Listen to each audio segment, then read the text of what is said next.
This program was made possible by a grant from International Minerals and Chemical Corporation.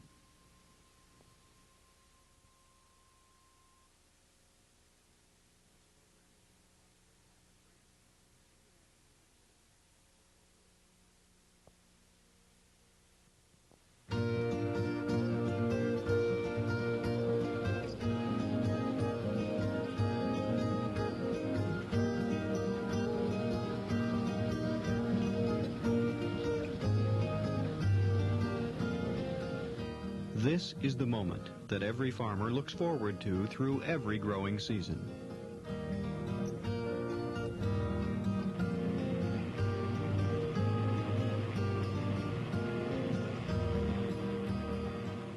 But this is no ordinary farmer. Meet Herman Warsaw, farmer, scientist, and innovator.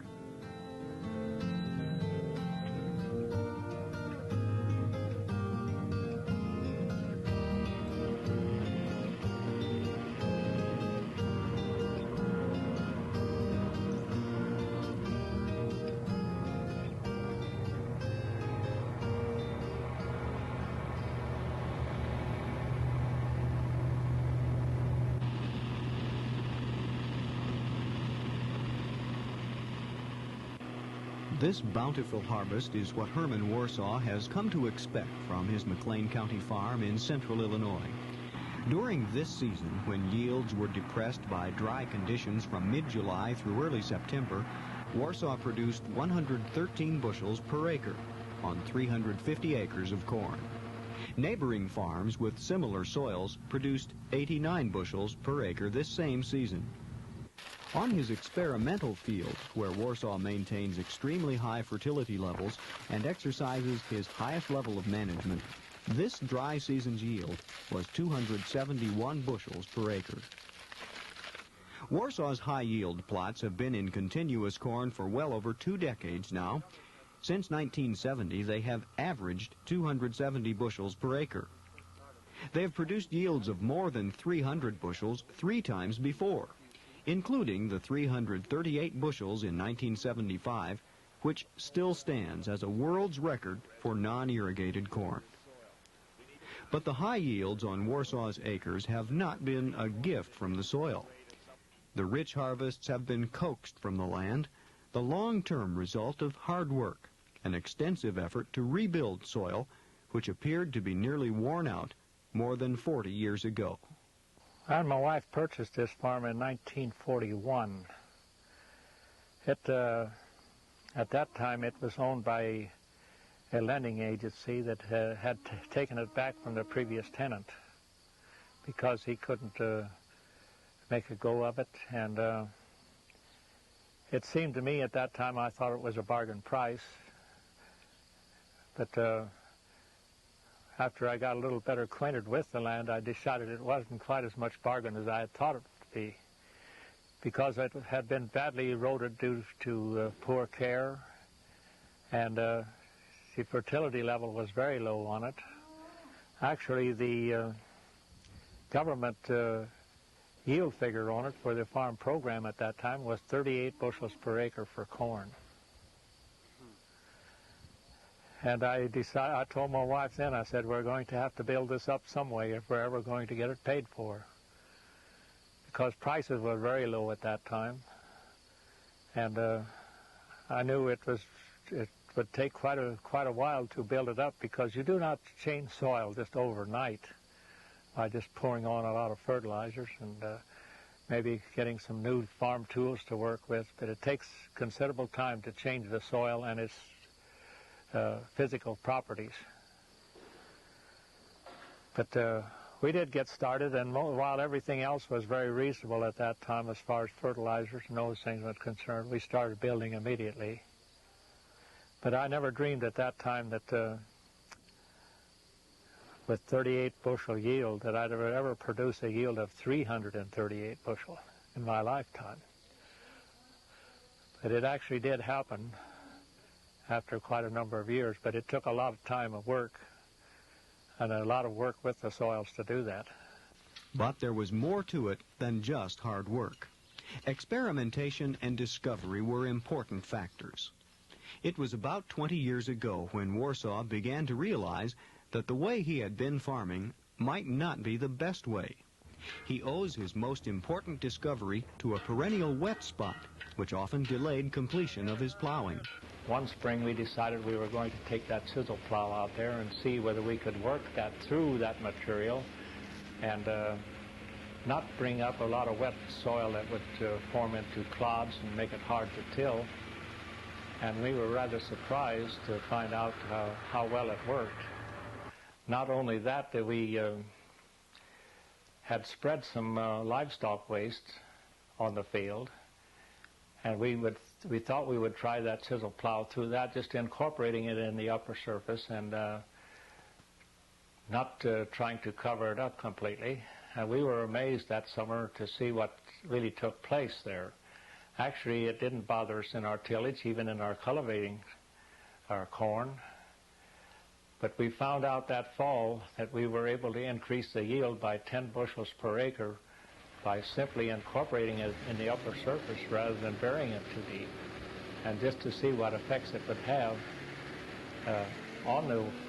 in the results of leaving that residue on the surface, we were really surprised that summer to see that we could get an increase in yield and control the erosion very well on some of these slopes. So that was the beginning of the end of the moldboard plow as far as we were concerned once we seen the effects there. Herman's change in plowing was just the first of many changes.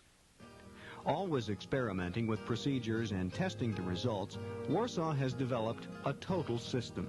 A system which combines high fertility and high yields with soil conservation.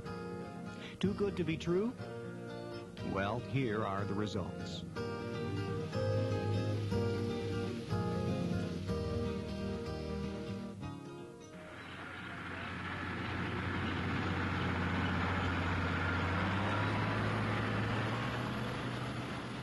Preparations began last October and November. Typically, for each pound of grain taken from a cornfield, nearly 2 pounds of plant material remain behind, about 1 pound on the surface, and a little less than a pound in the root zone. So, when 5 tons of grain were harvested from this 200 bushel per acre field, about 9 tons of plant material stayed on the field. In Warsaw's eyes, this debris is plant food, just waiting to be recycled. One of the things we do, and I think many of the farmers today still aren't doing it, and that is to shred the residue right after harvest into small enough particles that we can use most any type of tillage tool that we wish to use, and that we can incorporate it in the upper surface of the soil where it can get air, get the oxygen needed to decompose it, to build soil structure.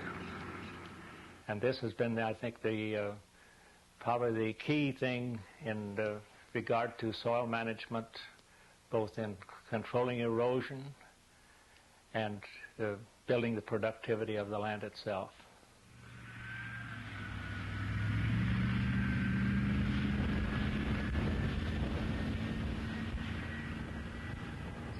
Well, we began working with P&K a good many years ago when after farming here a few years, that the levels of the yield level was not what we expected it to be or thought it should be.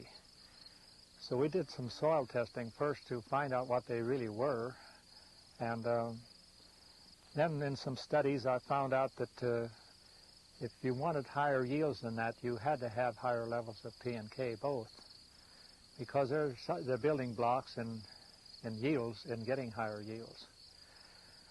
And we started out moving up gradually, being sure that we were incorporating them in the soil properly to get the best results out of that. And it wasn't very long, maybe 2 or 3 years, but we began to see some results on it. And we decided then if it made that much difference, we should continue to build up to a point where perhaps the yields didn't increase as much. It's mighty nice to have. It's like having P&K or like having money in the bank. And while you're not using them, you're not control the erosion on the land, you're not losing them either.